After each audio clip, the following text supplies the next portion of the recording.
Welcome to your weekly Social Jack Influence Factory. Introducing your coaches, Dean Delisle, Kate Hassett, and Jackson Delisle. Hey, how's everybody doing? Hey, Hey. good. How are you? I'm pretty sure I'm good.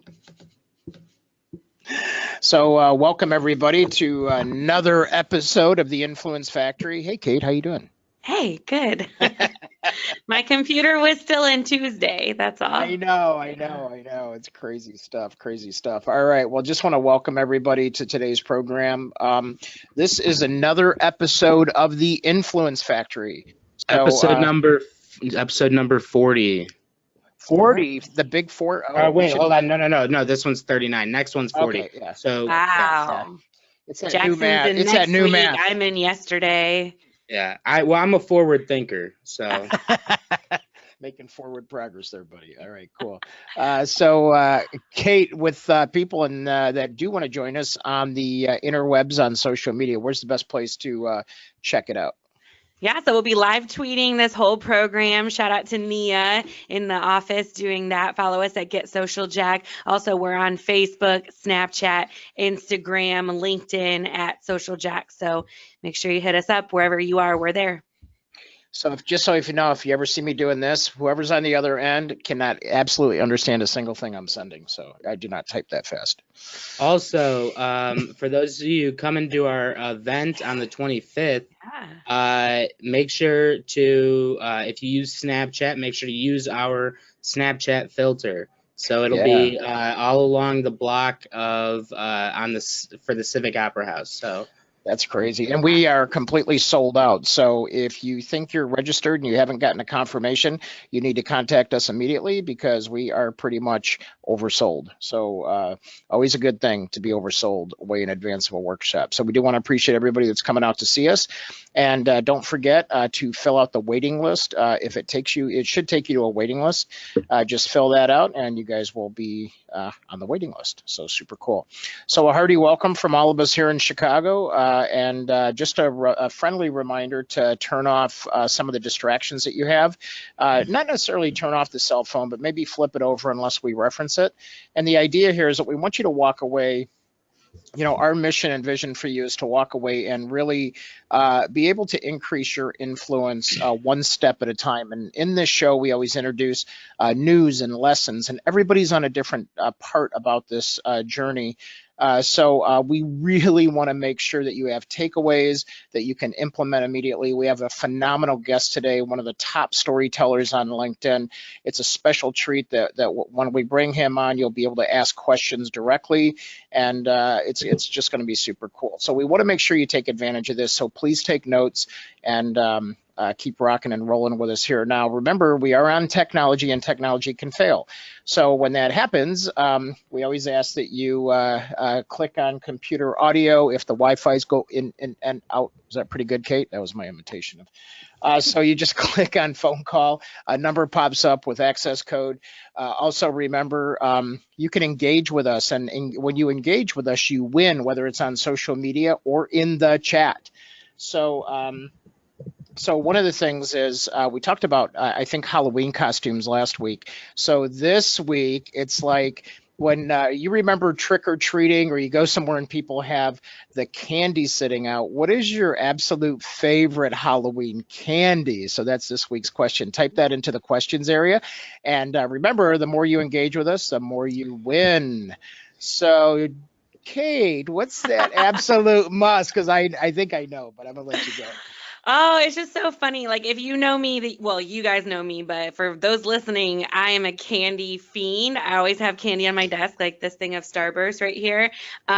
Always have candy, but my favorite pretty much of all time is Kit Kats. That's my jam. Halloween or other time, I love Kit Kats. You and Janie will get along. She typed in Kit Kat too. So Yes. Jackson. So we have So we have, let's see, Shirley's with chocolate kisses, Rick is Butterfingers, Reese's peanut butter cup, Nancy Reed, you and I could get along. Well, we do get along really good, so that's probably why. Reese's peanut butter, Baby Ruth with Debbie, Snickers stops the monster for Tracy, and Hershey's Minis from Shirley. So Jackson, what about you? One thing. I would probably say Butterfingers. Butterfingers are probably my favorite, at least for right now, or the Butterfinger cups that are out, but still Butterfingers. Patty, good to see you on today. And she picked Reese's too. We're going to have like a candy party. So there you go. So Kate, remind me at the workshop, we'll have some Halloween candy there. It's just that time of year. We're going to have some. Sounds good. I love candy, so I know, right? I just find some in our desk, so. Rick Gosser's right there with you. Butterfinger, Butterfinger, Butterfinger. Oh, and Jim Catalano. Jim, it's your favorite Halloween candy. What is it? Unless yo is a Halloween candy. I don't know. But always good to have you on. So, and good to see you last night at Tony P's event. That was a shocker. That was awesome. No. Oh, he likes chunkies. And then, yes. So, Len's on with us too. Reese's peanut butter cups. Nice. And Jimmy Z likes $100,000 bar. And there you $100,000. Oh, is that what it is now? Okay. Yeah. Sorry, I'm showing my age. Yes, and Patty works with a dental office. She goes, the dentists love when you eat Butterfingers, so keep eating. That's funny. Too funny. All right, people, don't forget, Social Jack members log in. And remember, we have turned off the lock and key. So if you forgot your login or whatever, if you're a guest with us and you go to socialjack.com, you actually have access to several hundred classes, as well as some downloads and some cool things that we use in our workshops. So we wanted to give you the opportunity to actually sample some of those things. So make sure if you're not a member, go to socialjack.com and look at the value of membership with all the videos and forms and worksheets and tools for your business to increase the influence for your brand and all the people in the brand, including yourself. So rocking and rolling here. Yep, we have all new forms in there. Oh, and discount codes. So all the Social Jack people that can hear our voice right now, the October class is sold out. So hopefully you got in. If you do want to get on the waiting list, simply put your, if you go to that page, socialjackinfluencer.com, you can just put yourself on the waiting list. Although I think we might have opened one more table up this morning because we had another group begging to get in. I'm not positive about that. So Blockchain Summit is this Friday. Are you excited, Kate? Yeah, absolutely. Just announced a panel of all female blockchain experts. I saw that. Women leaders in blockchain. I know. Yep, I can't wait. So if you guys need tickets to the blockchain event, this is like let's see, it's Terry Savage is going to be there. Jackson, you're broadcasting her first thing in the morning. She's a television host that talks about money, and stocks and all that cool stuff. She's going to be there, and they have an amazing panel. But if you look at the speakers at this, it is like totally phenomenal. So if you want to go and you want a free ticket to either the live stream or to the event, we have some backstage passes, and then you can come out and hang with us and network with us at the Union League Club here in Chicago. So if you want to be there, just hit us up. We're here. All right.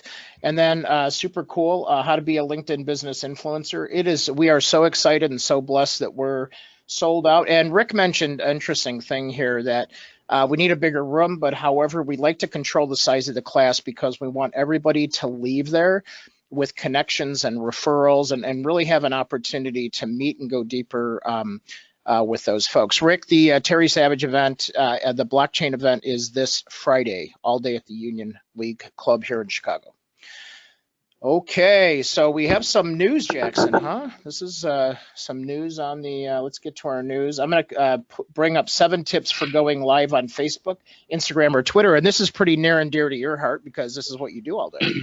Yeah, this is. I love this. I was so happy that I found this, and it was the #1 recommended article for me, so it was cool. Yeah, but so 7 tips for going live on Facebook, Instagram, or Twitter. I thought this was super cool because we always get we run into people at events that are constantly like, "Yo, I see you guys going live. I don't know how to do that. I don't think I could ever do that." And you can. Everyone can. It's so simple. I mean, we've put out smartphone video tip sheets going live, things like that, in our resource center at app.socialjack.com. But this also adds an extra element to people who are almost overthinking it. This, it lays it out super simple, how to start, where to start, and how to get to that final, going live moment. So I'm going to talk about the first three, and then the others will be in the resource center at app.socialjack.com. So the first one is adding value. So this is really important. You want to add value to your audience. You're providing something that, key takeaways, giving them key takeaways, and you should know, or at least have an idea of some of those key takeaways that the people will have after watching your live video. So getting that in mind, what do you want them to take away from this? That helps you plan how to go about, starting it, planning out an outline, which brings me to my next one, is plan as much as you can. It says if you get nervous, planning is your best friend. So write out an outline like we do for our show. This is all my notes on the news articles as well as the guest and everything. So planning as much as you can, an outline. You don't necessarily need to script every single word. You can if you would like to. No, don't script. You do not have to. Yeah. But we definitely recommend an outline over a script, because a script, you get stuck in those words. But outline, it gives you some freedom, feels more conversational. It's very, very cool. And then that brings me to my next, the third point, tell a story. So telling a story, this is for people, this is a good starting point if you get stuck trying to write an outline. So start with basics. Go back to the basics of it. Start with your story, telling a story that has a clear beginning, middle, and end. Just like in high school when you had to write your paper and submit it, and the teacher would go, make sure it has a clear beginning, middle, and end. And she would say that over and over and over again. That's a long time ago for some of us, Jackson. High school. Can we go to college? Well, they say they do that in college as well. But I'm saying, throughout any point in your life, a teacher's told you, make sure your story has a complete a clear beginning, middle, and end. So that's a really good starting point for planning as much as you can. Now on to our next article, how to use hashtags for efficient marketing. And this is super cool because we get also a lot of people going, I just don't understand hashtags.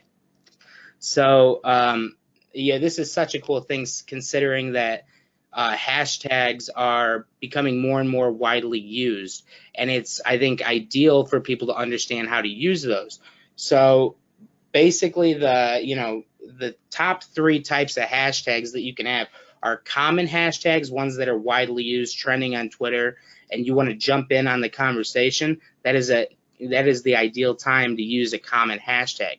Now let's say you're doing you want to make a hashtag for your brand, like we have hashtag Influence Factory, as well as we've had others along the way, but that's our biggest one, is hashtag got influence. Hashtag got influence as well. That one's a big one that we use. So that brand hashtags will help boost brand awareness by using it. Then people start to see it in your timeline, and then people can go back and search for those hashtags. And that's why hashtags are so big nowadays, because people are using those as a key searching technique. So to search for content similar to one content that they enjoy, relevant content to them. Yeah, and we're going to have this for those of you that are going to be at the workshop, we're going to have this as part of your personal brand. So as Jackson's talking about this, don't just think about this for your business, but how about you? What do you represent, and what hashtags do represent and start to tell that story about you? Kate and her team work on this every single day, and then every week we actually explore. There's always a constant shift in hashtagging. So there's a little bit of art and science, but look at this article and always bring your questions in. So with that being said, Jackson, thank you so much for the news. I'm going to put a quick polling question up here, and Jackson will send out the links to that. And Kate, we can also post these links on social, right, in terms of what we covered today in the news? Yeah, cool. absolutely. Kate's always like, yeah, give me one more thing to do. Okay, there you go. So here we go. So I did decide to put me on the waiting list so I'm going to launch this real quick. And then I'm going to invite Kate to just on this in terms of our quick storytelling lesson for today. One of the things I want you to think about for your quick lesson, and then we're going to bring our guest on, is the fact that with telling your story, the one thing or the one tragedy that happens with people is that they basically tell their story in one good place. So most people are great in person. A lot of people are good inside, inside maybe their LinkedIn summary when they come to one of our workshops. But one of the things we want to encourage you is to make sure you don't forget to Google yourself, and your story is everywhere. So please make your story consistent, especially if you have public profiles. So there you go. So really get on that rocking and rolling thing with making sure that you tell your story, but tell it consistently across the interwebs. Kate, how you agree with that, right? Yeah, I absolutely agree. There's nothing worse than when you go to somebody's LinkedIn and their Facebook and their Instagram and it's all different, right? So you got to make it consistent. You got to be the same person in all those places because, it helps validate who you are, helps make you trustful. We have a special guest coming up right now. We have Quentin Allums, and he has made quite a name for himself, hasn't he? He's done TED Talks. He's Kate, what did you say? I know he's one of the top LinkedIn storytellers, right? There's a couple of cool facts. And then he's got some personal side to him where he was a singer and songwriter for 5 years. Before taking off on LinkedIn, he shot over 500 videos on other platforms. This is why I feel like we're kindred spirits, Quentin. And then also he's known for video content, but he's predominantly a writer. Isn't that funny how you started off there? And then collegiate track athlete, so he can run after people that owe him money. That was my thing. I slotted in there. And this PBJ with a slice of cheese in the middle is heavenly. Don't knock it till you try it. So we started talking. Who likes PBJs that's on with us today? I just want to see you guys chime in. So a lot of times that's our go-to. So what I have to ask you about this is, does it matter what cheese? I really like Swiss cheese, but I also like cheddar sometimes. Does it matter? It does matter, and it depends how you make it. So if you toast it, then cheddar will work, because then the peanut butter melts a little bit, but otherwise American.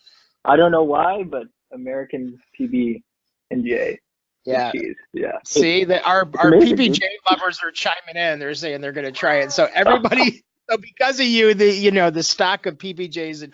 And Leonard says, put a banana and some bacon on there too. So now I think he's going. That's good, like a club sandwich,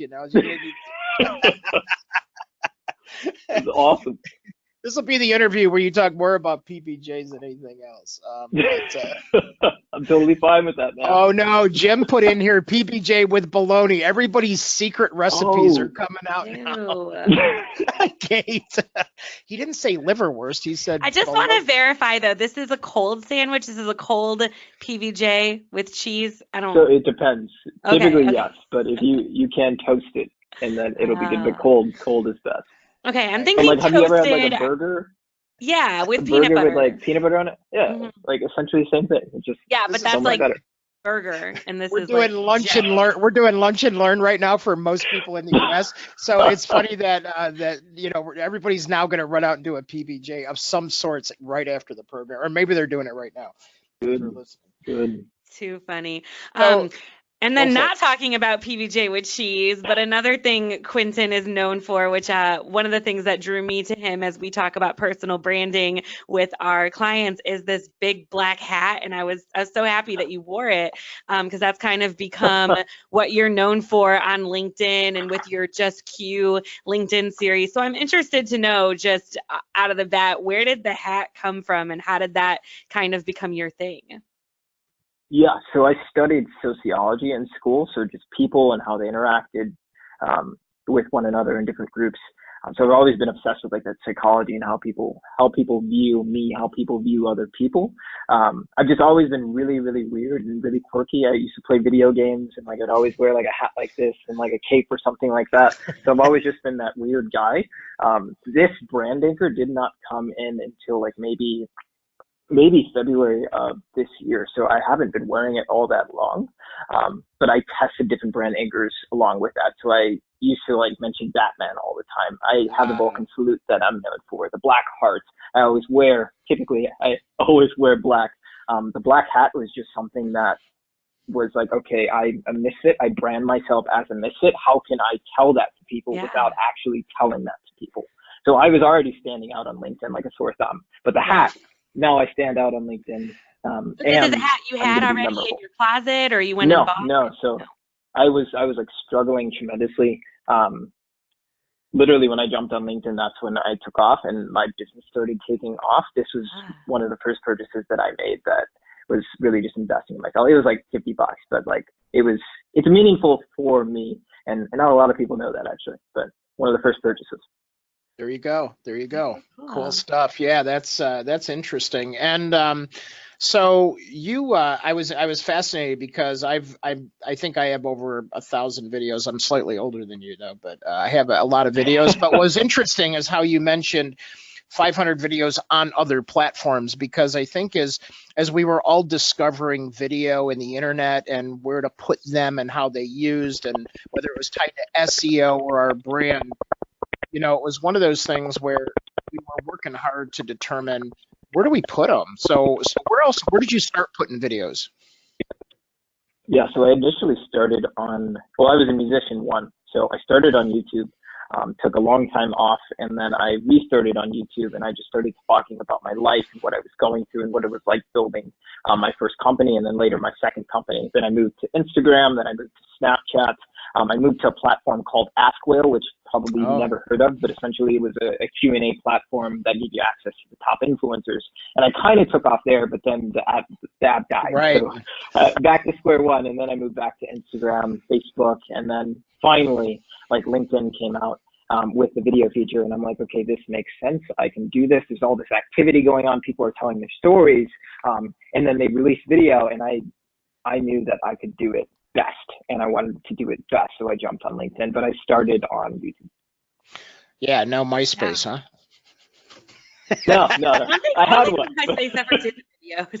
Come on, that was a lot of musicians were on MySpace. That's how they got their playlist MySpace was like, man, like I used it, but I was like in like third grade, man. Not gonna lie. Now I'm dating myself. Awesome. Well, and I will say too, like you said, there are a lot of people doing LinkedIn videos right now. I'm sure you cannot scroll through your feed without seeing 3 or 4. But I think what people really resonated with your videos and what made them different is how vulnerable they are. You talk about, just maybe it's just like also when you wear all black, but you talk about like the most vulnerable parts of your life. And I think that's what people really resonate with. So maybe it's kind of because you were in a low spot when you started, or can you speak a little bit on that? Yeah. I think I started, the first video I made was, hey guys, this is who I am. I'm just this young kid. I'm super, super terrified to make this video, but I'm going to do it anyway. There's not much value in that, but within that, I was able to connect with a lot of people that hadn't jumped yet because LinkedIn was just starting out. And literally, maybe there was like 10 creators that were creating on the platform. So I started with that initial vulnerability. But from there, I knew that no one was going to listen to a 23-year-old kid at the time talking, like giving tips on marketing and tips on personal branding and tips on entrepreneurship because I hadn't done those things yet. So in order to get clients, I needed to brand myself very, very well. And to do that, all I had to do was tell stories. So a lot of those stories were just vulnerable stories of what I was going through as an intern or what I was going through at the time as a first-time entrepreneur. That vulnerability allowed me to connect. I don't want to be known as motivational. I don't want to be known as those things, but it was how I got my Launchpad. And now I am getting more into the tips and things like that, but I'm in this process of rebranding and doing all these different things, but it did stem from that vulnerability. And I think anybody, if you want to make that connection, you're going to have to be vulnerable in some way. Right. Yeah, I think, so as you're saying that, I'm thinking about all the people that we know out there that have, they have that part of being, the fear. We talked about this last week a little bit, the fear of coming out with your story and really being genuine and authentic. And then people have that fear, like we do when we're kids, that someone's going to make fun of us or we're going to look bad. So how do you coach people through that on your side as you're working with people? Yeah, the biggest thing, when we look at these things and when we look at fear, like we have fear because like life or death, right? Like back then we needed to survive. Okay, I need to take a step back so I don't die, right? Now, like the biggest thing is to acknowledge that fear exists and that it's not a life or death situation. You posting a video on LinkedIn or on YouTube or wherever it is, or putting yourself out there, going on stage, putting yourself out there, it's not a life or death situation. So the first step is like, like we're all afraid. Like I'm terrified, dude, like all the time, posting videos, whether I'm up on stage, like that's not my comfort zone. But it's not a life or death situation. The more I do it, the better that I get at it. So one, it's showing people that it's normal. Two, like just accept it. And three, the more you do it, the easier it's going to get, because that's how most of us are. Most of us are not comfortable in those situations. But the more you do it, the easier it's going to get. Yeah, that's practice makes perfect, right? Yeah. It's cliche, but I mean, it's really true. Like the first time you sit down to do anything, a social media post, a video, I mean, anything, it's nerve-wracking. So it's kind of interesting, and we're getting feedback also from the audience that what you're not about, but you kind of push through your fears to do it. So we respect you for that. Very cool. Yeah, no, I appreciate it.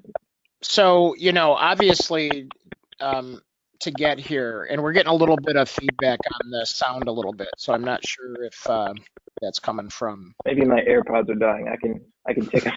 That's what I was just thinking. It sounded like a charge set. But as we're so real quick, can we pause for like 1 second? Yeah, go ahead. I'm just gonna stop you there.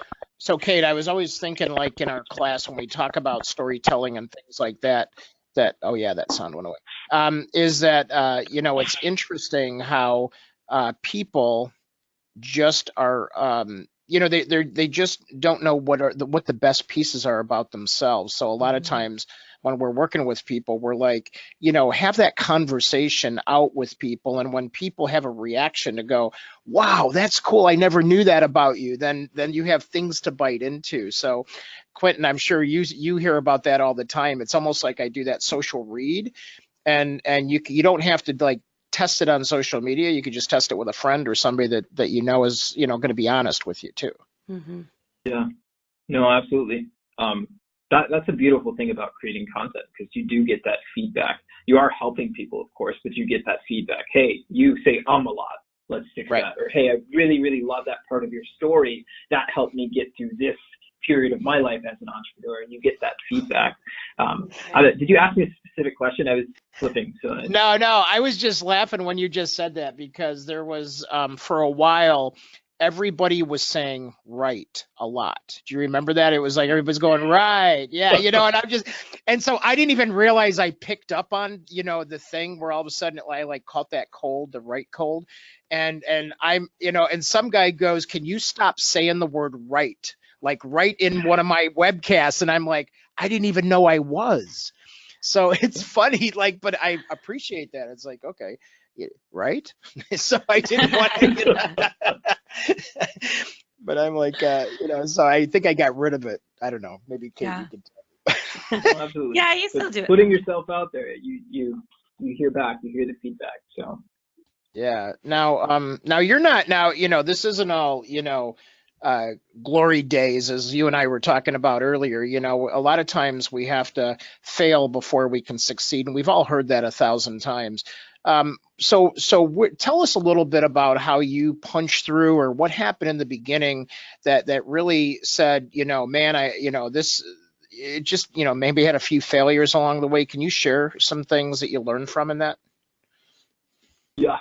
So when I first jumped into entrepreneurship, I saved a bunch of money up, had just quit my full-time job, jumped in, and then like my girlfriend left me, my car was totaled, my dog got hit by a car, I got sick, I hurt my back. Wait, you didn't say you were a country singer. I'm just kidding. Yeah, that's what I was just thinking. I mean, basically, I have a super moody guy, so but basically everything that you hear in a country song happened to me.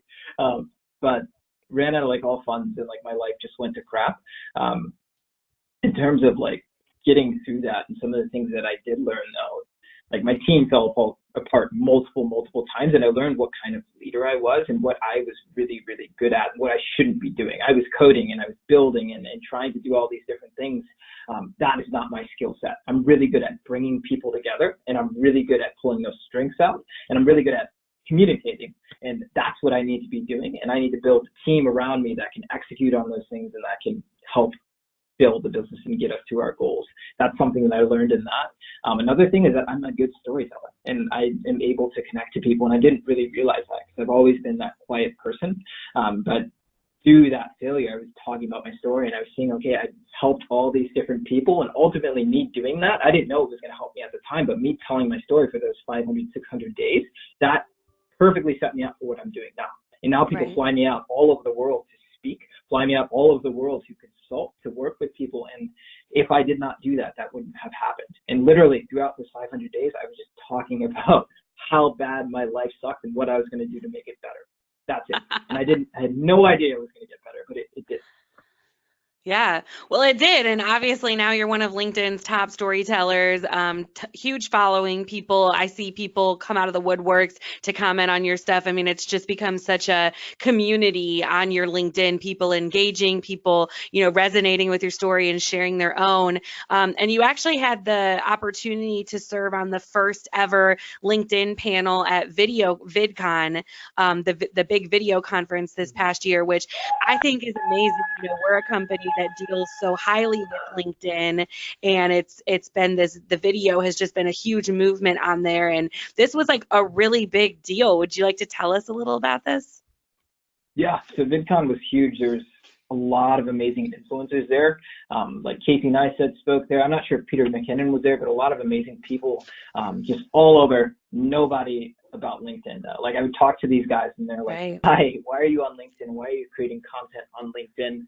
And we were really able to show people like what's happening. Like I get made fun of all the time because I'm an influencer on LinkedIn. Like we have Instagram, we have YouTube, we have Facebook and all these cool platforms. And then there's LinkedIn. But if you think about it, like there's money on LinkedIn, and there's all access to all these C-suites and CEOs, CEOs, everybody that's making the decision. And we were able to show that to these people. And since then, we've seen this influx of creators hop on the platform. So VidCon was awesome. I just think there needs to be more of that. We need to keep pushing, keep getting the word out there.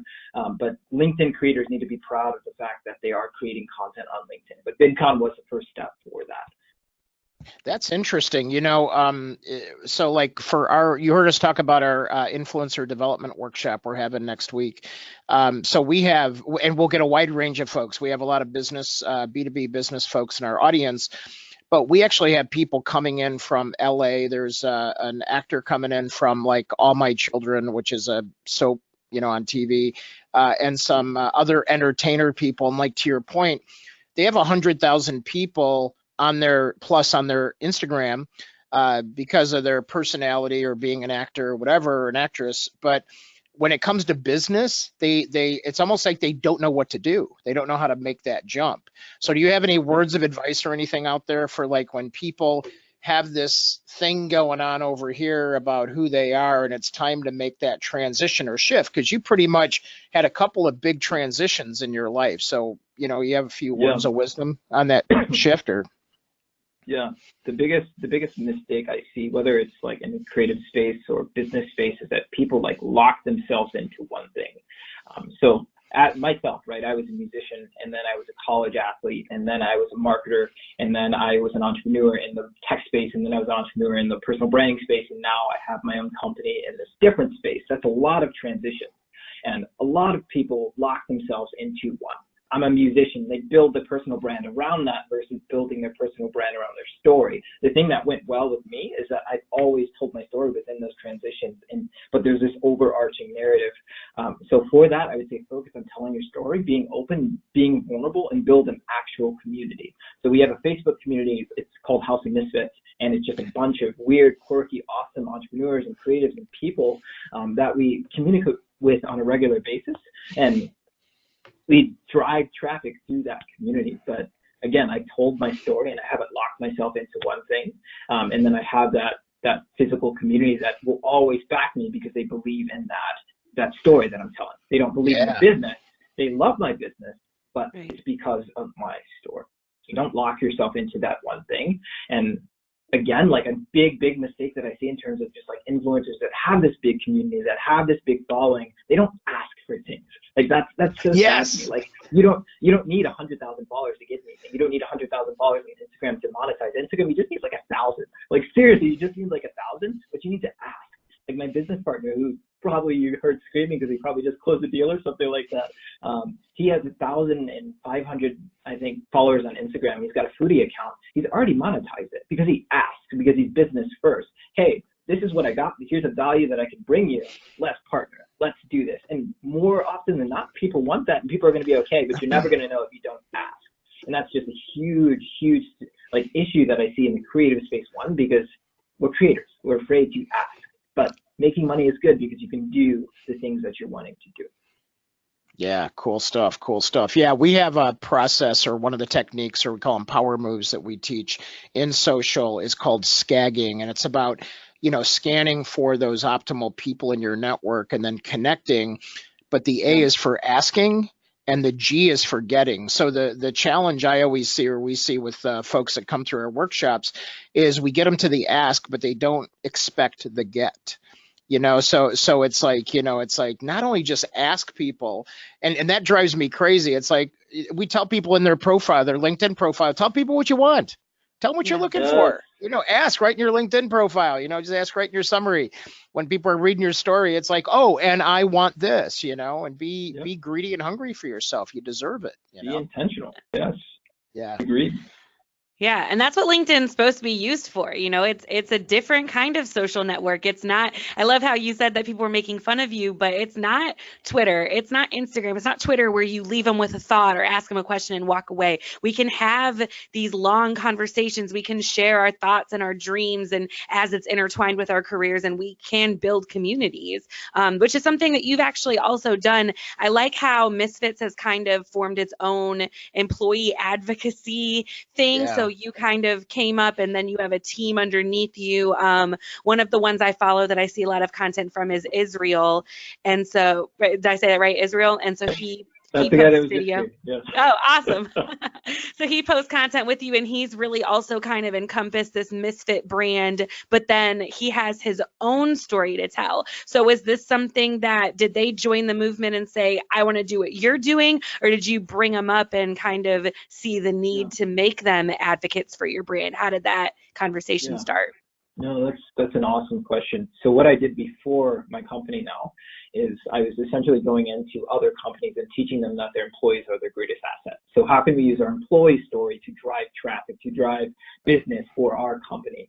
And I saw a lot of resistance in that. Like, why would my employee have a bigger brand than me? Why would I allow them to do that when they can get a better job offer and leave us? And that just doesn't make any sense to me, because we don't live in a day and age where people are going to be locked into a company for 20 years, most likely. Like maybe here and there, like Gary Vaynerchuk has an amazing retention rate, but more than likely that's not going to happen. So for me, that is very, very important. And like for our company, our greatest asset is our employees, because again, we're an influencer marketing and video marketing company. Brands pay us to tell stories. The more influencers I have on my team, the more that we can do. So we've got Izzy, who's at Foodie, and he's also creating content on LinkedIn. We've got Eric, who's amazing on YouTube, and he's built this amazing community on Twitch, but he's also crushing it on Instagram and Twitter. Literally every time he tweets something, retweets something from my tweet explodes. And we've got Optic Legacy, who's one of literally the top Milwaukee Instagrammer in the city. Like amazing people. And now everyone we bring on, if they're not an influencer, I want to invest in them, because one, it does help us, but two, it helps them get to where they want to go. And people are going to remember that. Q, I remember that you helped me get here. I'm going to give it back. And it's not let's help you so that you can help us. I genuinely just want to help, because one, that's the way the world should work. Right. It makes me happy. And we're working right next to the second internship I ever got. I was with Excelity Marketing, and I remember like looking in her eyes. She just hired me, and I'm like, when I'm 28, I'm gonna be where you are. And that wasn't like a slap in the face. I wanted to challenge myself, and she said, I'm gonna watch you. And now we're right next door to her. But she invested in me, and she helped me build my brand and helped me build my skills as a marketer. That's what I always want to do, because people are going to remember that, and that makes me happy. Yeah, and it is super our cool. greatest asset as a company too. So build a community, build our people, and then everything else comes. Yeah, that's awesome. I love And that. what We've dealt with pushback kind of like that too with some of our clients, and we kind of do the same thing. So that's Some? interesting. Yeah. Some. But no, it is true. It is true. It's the way you kind of like empower your team from within. And Dean does a really great job, not to brag, but with me. And as I get stuck in my day to day and posting social and helping all of our clients. And he's like, you know, step back and look at your own brand. And you should be posting this for you and putting yourself on the e-blast because you're coaching at this. And it's hard, you know, sometimes to think of yourself as an influencer and to keep cultivating. But, you know, when the algorithms change and people are, you know, Facebook, LinkedIn, Twitter, when they're punishing the companies for posting, they're not punishing, you know, Israel's posts. They're putting it to the forefront for the people that engage with him. So it's so important. Agreed. More companies need to pay attention to it. That's the future. Yeah. 100%. That's the future. Yeah. When do you think it's right? You know, as you're dealing with, you know, I'm sure you go in and you deal with business owners and then you have employees all the time. At what point, you know, do you see within companies like what Kate was just talking about, where, you know, you have some of the senior management that you think needs to come to the forefront and really start telling the story, and then getting the employees involved? Do you find that a lot of companies are afraid of that, you know, that they're afraid to make that happen? And you know, what do you sometimes tell them to get them through that part? I do think they are afraid. I also think that they don't know and they don't understand. One of the biggest things for me, we don't do that anymore for the most part, but one of the biggest things for me is that I won't work with people that don't understand because I don't have the time to pitch, right? I don't have the time to convince you that this is going to work. I'm just going to go do it. So in terms of coaching them through that, it's not something that I ever did. So I can't like speak to that because I don't have the case study or anything like that. But I do think that there is a fear because one, like what happens if this person leaves, or what happens if this person's brand surpasses mine? But something that I would say to those people is that it's free promotion, right? Everybody loves free promotion. The better that they do, the better that your company's going to do. If Nike hired me today, I'm not LeBron James, I'm not Giannis, but I do have that community and I could drive real traffic and I have that. Yeah. So allowing your employees to build their own brand, build their own thing is going to help you, even if in the long run they leave you, because they're gonna remember that you invested in them, and people invest in other people that invest in them. For sure. And I think that inherent fear is the number one thing. And I agree with you, which is why initially, you know, over a decade ago, I started creating a ton of webinars because we were really good at lead generating and getting people to come to us. But then there were so many people that didn't know, I was running out of patience or tolerance and saying, you really need to do this, and them not believing it. You know, and so I was like, you know what, I'm just going to create so much education that when you guys are ready, we're going to be here to serve you. And then we'll do these workshops. And then, you know, people tend to rise from that at some point and realize that, oh my gosh, my competitors are doing this, or I'm going to get knocked out of the marketplace. I have to get with it, you know? Agreed. 100%. So you do your thing, you kill it, they come around eventually. Yeah, right. Yeah. Make sure you guys are getting your questions in right now. This is your chance to ask a real life LinkedIn influencer anything you want, plus win prizes. So make sure you get those questions in so it's not just us. Yeah. So what tools do you use as part of, the not just in the video part, but maybe in social media too? So what tools are you favoring out there and that you see are helpful? Yeah. I'm super I am like against like scheduling, but that's just the nature of like our business. I totally get it for certain business owners. When I was using Buffer just because it's super, super quick and not just like, let's schedule a social media post, let's go. In terms of LinkedIn, I would not recommend that though, just because it says, okay, this video was posted by Buffer and I think it's hosted by them.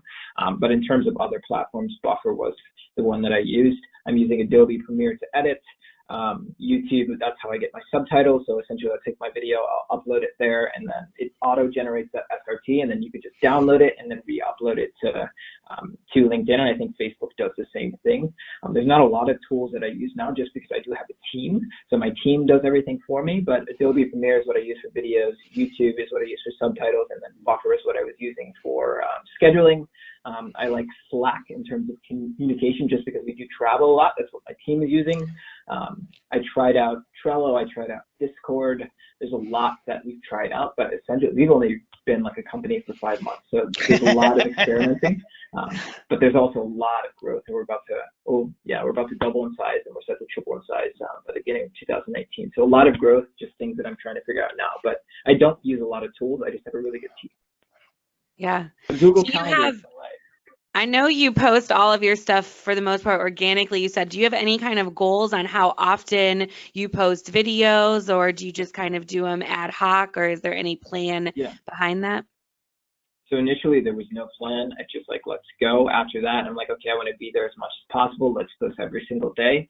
After that, I got super busy and I was building this company, so I kind of slowed down. And now I'm at this point where I just want to flip everything that I've done upside down, because when I say I was one of the first, I was one of the first. I was the first to start implementing B-roll and actually telling story, like literally telling a story, not only verbally, but also visually. And I just want to flip everything upside down because I did innovate and I want to keep innovating. So I want to use LinkedIn more like Twitter, more, okay, this is what I'm going through. Here's a thought. I don't care if it goes viral. I just met this person. Here's that thought. Okay, I'm also going to tell these stories, and it's also going to be beautiful B-roll. I'm also going to like produce this thing, but I want to just use it as much as I can because I want to be there as much as I can because I know that I can stand out and I've already built that community. So right now, I'm probably posting every single day, sometimes twice a day. I probably will bump that up to 3 times a day, but that is me personally, and I would not recommend that for somebody starting out. Starting out, I would say do it every day. And that's not just video, but do it every day so that you can build that habit. Everything we do is a habit, right? Like 98%, I don't know the percentage, but like 98% of what we do is a habit. So establish that initial habit and just post every day. That doesn't have to be video, nor should it be video.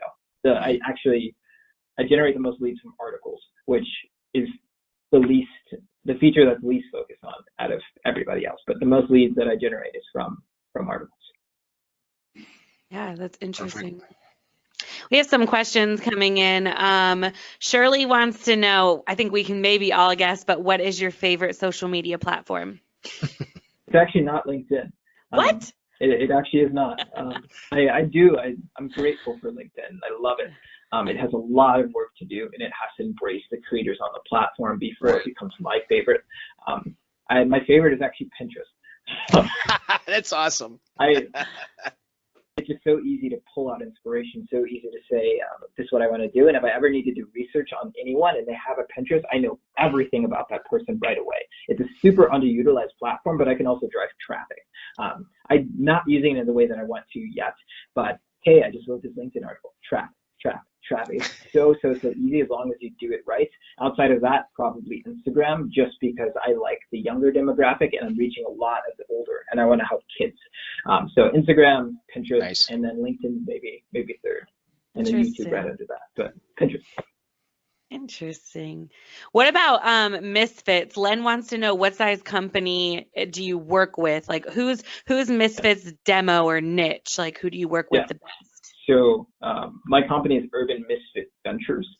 We own IEEG, which essentially is a storytelling, it's a video and influencer marketing company. And then we also own MK Misfits, which is an events company. We host creative experiences for people. And the reason for that divide really is just trademark issues. Like somebody has Misfits, all of Misfits, trademark for like all of advertising or something like that. So we have that divide.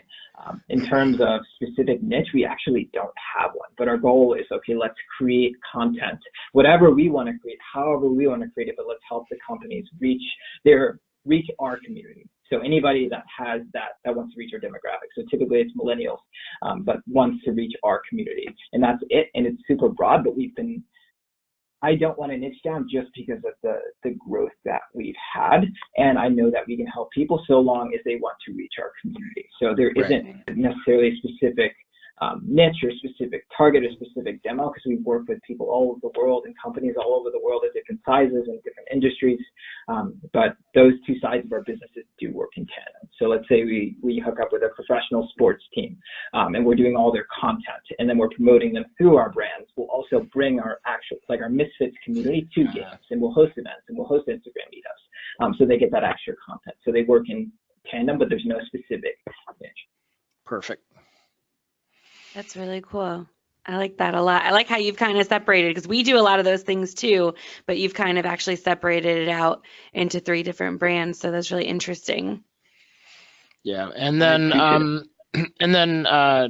real quick, there's one question in here, but we'll tell that off for the end, is, are there certain influencers that inspire you that you follow as part of getting your new ideas from, or fresh learns that you have? Yes, I am like super strategic. I consume a lot. YouTube, double speed. I'll watch podcasts over and over and over again.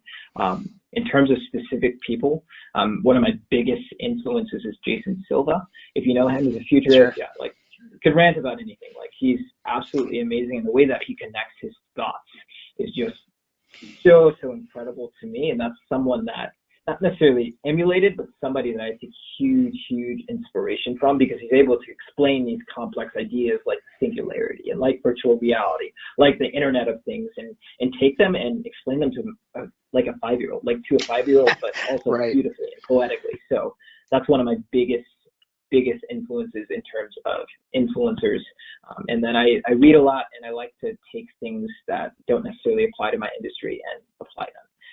So like video games, like just conversations that I had, things that I'm seeing going on in sports. That's where a lot of our ideas, content-wise and promotion-wise, come from. So. Yeah, super cool, super cool. And what about trending? What do you think is next in the social media, digital marketing world? What is next? It's a dangerous question. Yeah.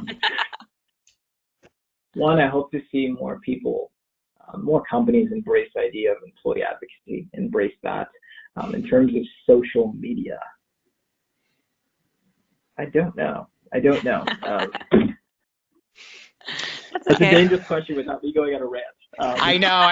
And as you were talking about just the whole gamification thing, I don't think we've even tapped into the potential of gamification in social that we should, because, I think people need that release of not just working hard to not be themselves, which most people do, but it's more about being authentic. But what about playing too? I think people leave a lot of play out of it.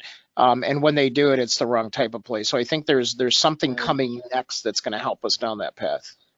Agreed, dude. Agreed, 100%. And playing for sure, just because like when my content or any of our team's content, like Eric, another guy on our team, he used to come to me all the time. Hey, does this look cool? Can I post this? And his videos would like fluctuate. When he stopped coming to me and he just started playing, his numbers exploded. He's like top influencer already on LinkedIn, which is amazing. In terms of what's next, though, I will say that whoever masters augmented reality, virtual reality, Yes. mixed reality, whoever masters that, it's a wrap. Like it's theirs. Oh man, so we're out of time already. Is that just like crazy or what? Yeah. So I'm gonna save this. I want you to think about this. People are like, if they want to get it, and I'm sure it's a real easy answer for you, but we're gonna save it till the end. In terms of people that want to hire you or check you out to hire you, where's the best place to go? I know we have your websites up here, your LinkedIn. Before we do that though, let's jump in a question here. We'll bring Jackson back in and get some of our winners. But let's say, if I want to grow my influence, these are some things that I'm interested in. Just click on the ones that most resonate with you. And then, Kate, next week, Quentin, do you know Chris Rudolph from, he was with American Family and had done a lot of things in Madison, and then now he's branched out on his own. I'm familiar. I do not think I do, though.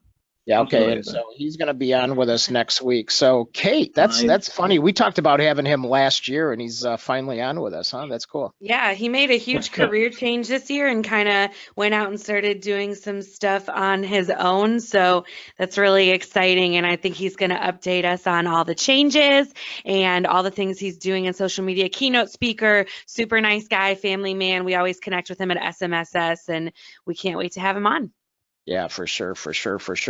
So, Jackson, while people are typing in this next question, I want everyone, remember, to take one thing that you heard Quentin talk about or heard something on this program that you're going to put into place immediately. What are you going to put into practice today?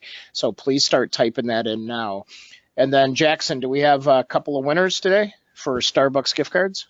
Yeah, so we have 2 winners. Jim Catalano, who we saw last night at look at that. Tony P's networking event. It was a fun time. And then Janny Lung. I'm sorry if I'm butchering her name. Yeah. But either way, you won a Starbucks gift card, so make sure they say your name right when they call out your drink. Yeah, right. That's the main thing. And so one of the rules we have on here, Quentin, is when people win their Starbucks gift card, is that they share something that they learned that really inspired them and changed the way that they think about things with the person that they're with. So just like we want people to put things that you shared with us today, some people are saying that they're going to be updating their Pinterest because they know you're looking at it. Some people are going to be asking, ask exclamation point, hashtagging and things like that we talked about earlier. So you think about this and, it's the law of little things, and if we're conscious and intentional about doing that and then sharing it with somebody else, it reinforces the fact that we're not just doing it for ourselves, but we're being thought leaders in our world. And that's what we want to thank you for, of inspiring us that, you're one of our thought leaders and we appreciate having you on and really getting to that point where we know that you're authentic and you've been vulnerable, and those are some of the keys, I believe, to true success out there and telling your story. So I just want to thank you personally about sharing your story on here and being part of us today. And everybody just loved everything that you had to say. So I appreciate it, man. Thank you guys. Thank all of you for having me on. Yeah, I'm gonna go buy a big black hat. Just kidding. I have my tapestry. This is my personal brand. Like that. I was gonna say something, but thank you. When she flies around and saves social media accounts, she uses it as a cape. Yeah, as a cape. There you go. So where's the best place to get in touch with you, Quentin? So tell us, people want to connect with you, best place on social, and then also websites. Yeah, I believe the website is down there. That's going to be nkmisfits.com, I believe. You should probably know that. Otherwise, LinkedIn, you can find me there or anywhere else at tagjustq. And then I'll get back to you. And I think YouTube might be just Q or something like that. But anywhere, literally anywhere you find me, I'll get back to you. Yeah, for sure, man. So yeah, we'll make sure to put those links to all his social media and his website in the resource center at app.socialjack.com. So make sure to check that out after we conclude here today. So nice, great stuff. All right. Well, with that being said, so we will see everybody generating more influence for themselves and the people around them, and make sure that you share what you learned with somebody that you care about, and making sure that you inspire and drive their influence too. So thanks to Quentin for joining us, and thank you to everybody out there for being part of our community. And we will see you all online. Take care, folks. Bye, y'all.